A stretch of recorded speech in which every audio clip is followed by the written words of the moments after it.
ఆర్టీసీలో తమ సమస్యలు పరిష్కరించాలని ఎన్ఎంయూ ఆధ్వర్యంలో ఉద్యోగులు రిలే నిరాహార దీక్షలు నిర్వహించారు. తమ యూనియన్ ఇచ్చిన 38 డిమాండ్లు వెంటనే పరిష్కారం చేయాలని, లేకుంటే సమ్మె చేయడానికి వెనకాడేది లేదని శ్రీకాళహస్తి ఎన్ఎంయూఏ రీజనల్ సెక్రటరీ బిఎస్ బాబు హెచ్చరించారు. ఆర్టీసీలో ఉద్యోగ సిబ్బంది సమస్యల పరిష్కారం కోసం రాష్ట్ర వ్యాప్తంగా ఎన్ఎంయూఏ పిలుపు మేరకు శ్రీకాళహస్తి ఆర్టీసీ డిపోలో ఎన్ఎంయూఏ నాయకులు రిలే నిరాహార దీక్షలు చేపట్టారు. యూనియన్ రీజనల్ కార్యదర్శి బిఎస్ బాబు రిలే నిరాహార దీక్షలను ప్రారంభించి ఆందోళన చేపట్టారు. నూతన బస్సులు కొనుగోలు చేయాలని, ఉద్యోగులకు భద్రత కల్పించాలని, ప్రమోషన్లు కల్పించాలని, రెగ్యులర్ ఉద్యోగులను నియామకాలు చేయాలని నినాదాలు చేశారు. రాష్ట్ర యూనియన్ పిలుపు మేరకు 2 రోజుల పాటు రిలే నిరాహార దీక్షలు నిర్వహిస్తున్నారని ఈ సందర్భంగా రీజనల్ కార్యదర్శి బిఎస్ బాబు మాట్లాడారు. రాష్ట్ర ప్రభుత్వం మహోన్నత ఆశయంతో మహిళలకు ఉచిత బస్సు ప్రయాణం కల్పించాలని నిర్ణయించిన కొత్త బస్సులు కొనుగోలు చేయలేదని, వెంటనే కొత్త బస్సులు కొనుగోలు చేయాలని డిమాండ్ చేశారు.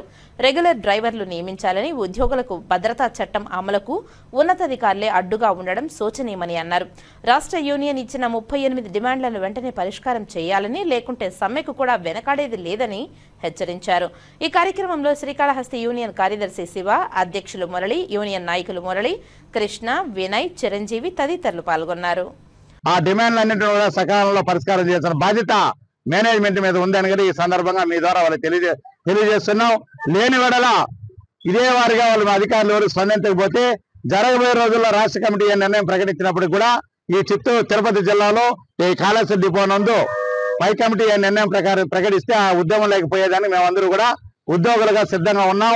ఈ సమస్యని ఉధృతం కాకముందే గతాన్ని రిపీట్ కాకుండా సమ్మె బాట పట్టకున్న ఉద్యోగులందరూ కూడా ప్రభుత్వంలో విలీనం తర్వాత ప్రభుత్వ ఉద్యోగులుగా మమ్మల్ని గుర్తించి మా సమస్యలన్నిటి కూడా పరిష్కారం చేసిన బాధ్యత ఎండీ ఆఫీస్ లో ఉన్న అధికారుల మీద ఉంది. అధికారులను నిమ్మకి నీరెక్కినట్టుగా కూర్చొని వాళ్ళే ఇన్ఛార్జి ఈడీలుగా, ఇన్ఛార్జి ఆర్ఎంఎల్గా, ఇన్ఛార్జి సిటిఎంలుగా ఉన్నారే కానీ కింద స్థాయి ఉన్న ప్రమోషన్లన్నీ అన్ని కార్యాలలో కూడా ప్రమోషన్లు నిలిచిపోయి సుమారు 5 సంవత్సరాలు అవుతుంది. ఇప్పటికి కూడా ఎవరికి ప్రమోషన్లు ఇవ్వకపోవడం కూడా చాలా బాధాకరమని కానీ మీ ద్వారా తెలియజేస్తున్నాం. ఇప్పటికి కూడా స్పందించి వెంటనే ఆ సమస్యలన్నింటిని కూడా తక్షణమే 38 డిమాండ్లతో ఏదైతే మా రాష్ట్ర కమిటీ ఇచ్చిందో గౌరవ ఎండీ గారికి ఆ సమస్యలన్నీ కూడా తక్షణమే పరిష్కారం చేయాలని కూడా మీ ద్వారా వాళ్ళకి తెలియజేస్తున్నాం.